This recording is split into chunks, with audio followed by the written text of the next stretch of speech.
I want to share something with you. The wisest man I ever met in my life never made it past the third grade, impacted tremendously me and my brother. Listen to me very carefully. I have 4 degrees. My brother is a judge. We're not the smartest ones in our family. It's a third grade dropout daddy. A third grade dropout daddy who was quoting Michelangelo when he was a cook at Cal Maritime, saying to us, boys, I won't have a problem if you aim high and miss, but I'm going to have a real issue if you aim low and hit. A country mother quoting Henry Ford, saying if you think you can or if you think you can't, you're right. You see, it takes knowledge and wisdom combined to grow your influence so that you'll make an impact. You'll be a shipmate that others can count on. I learned that from a third grade drop. Simple lessons. Lessons like these. Son, don't judge people. Son, I've worked at Cal Maritime. You know, I've been all over the world. I've seen good and bad in every shade. Don't judge people. The tendency of a person is to walk away from somebody that's different from them.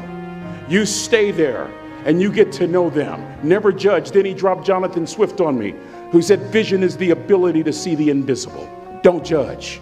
Another lesson from this third grade dropout. Son, you'd rather be an hour early than a minute late. I'm thinking about a little boy in Los Angeles. All he wants to do is play Little League baseball. His mother can't even afford to buy him a glove. And he eventually plays Little League, and he's really good. And he's so good he gets a scholarship to Cal Poly San Luis Obispo. And he's so good he gets drafted by the San Diego Padres. And he's so good he helps the St. Louis Cardinals win a World Series. And 12 years ago, when Ozzie Smith walked into the Hall of Fame, he said during his induction speech, and in part I quote word for word, he said, I've always been told how average I can be. Always been criticized about being average. But I want to tell you something.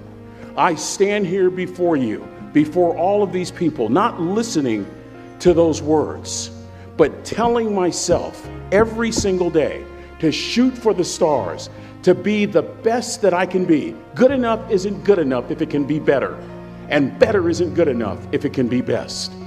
That's the California Maritime way. Good enough isn't good enough if it can be better.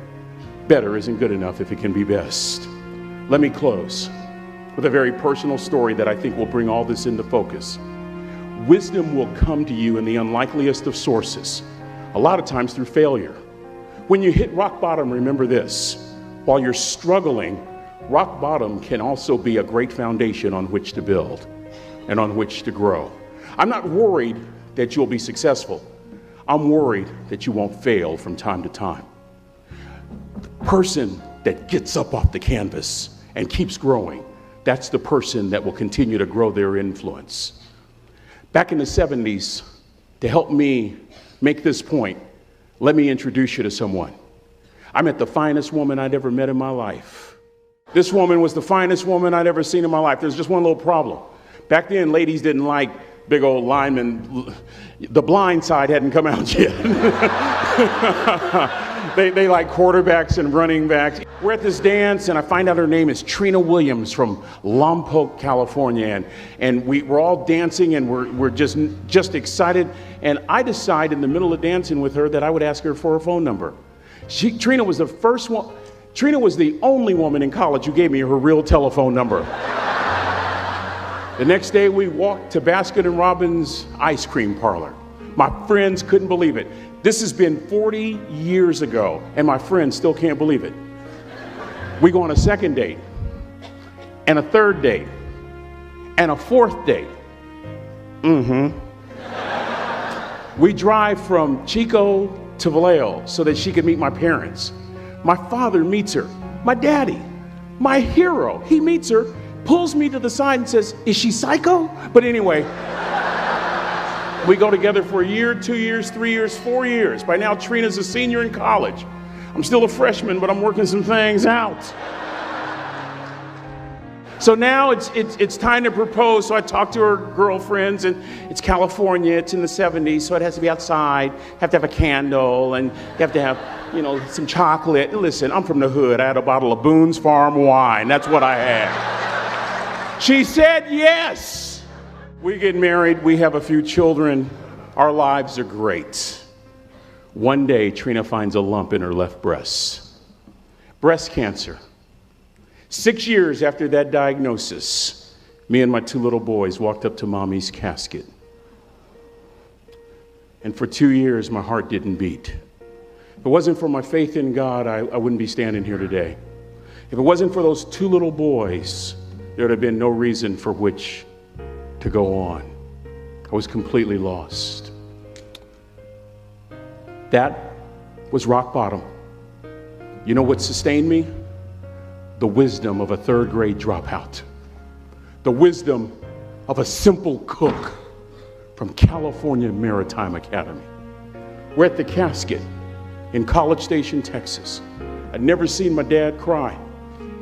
Big, strong man. There are several alumni that remember Riggs that are here. We've been sharing stories all weekend. But this time I saw my dad cry. That was his daughter. Trina was his daughter, not his daughter-in-law. And I'm right behind my father, about to see her for the last time on this earth. And my father shared 3 words with me that changed my life right there at the casket. It would be the last lesson he would ever teach me. He said, son, just stand. You keep standing. You keep standing, no matter how rough the sea, you keep standing. And I'm not talking about just water. You keep standing. No matter what, you don't give up. I learned that lesson from a 3rd grade dropout who was a cook at Cal Maritime, who said, boy, you keep standing, no matter what. I stood, and a miracle took place. A couple of years later, my heart started to beat again. I'm talking in a group about like this when all of a sudden I spot the finest woman I've ever met in my life again. First thing Janet did after we got married was she adopted those little boys, fulfilling Trina's last wish that her babies not go through life without a mommy. I close with this, and this will make the point more salient than any of my previous words. Let me take you back to 2 days before Trina died. No hair because of chemotherapy, cadets. A tummy pooched out because of a liver no longer working. She weighed about 75 pounds. I'm in the kitchen so I can keep an eye on her in the family room. She's surrounded by pillows. Our then youngest son, Andrew, walks up with a shirt that he wants mommy to fold. And this is what I hear from Trina. Andrew, mama, not always gonna be there to help you. She was saying goodbye. And I was so moved, I waited for Andrew to leave, and I walked over and I sat next to her on the couch. And as clearly as I'm talking to you today, these were some of her last words to me. She looked me in the eye and she said, it doesn't matter to me any longer how long I live. What matters to me most is how I live. Cadets, I've come here with honor, with bells on, to ask y'all one question. A question that I was asked all my life by a 3rd grade dropout. How you living? How you living? Every day ask yourself that question, how you living? Here's what a cook in the dining center would suggest you to live this way.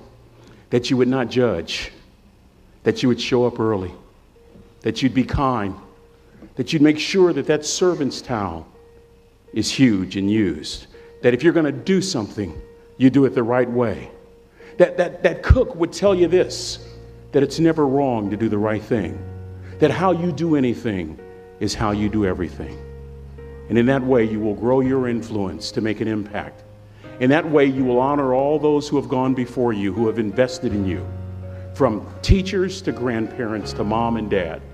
And when you combine that academic knowledge with that wisdom, oh my goodness, you will change the world.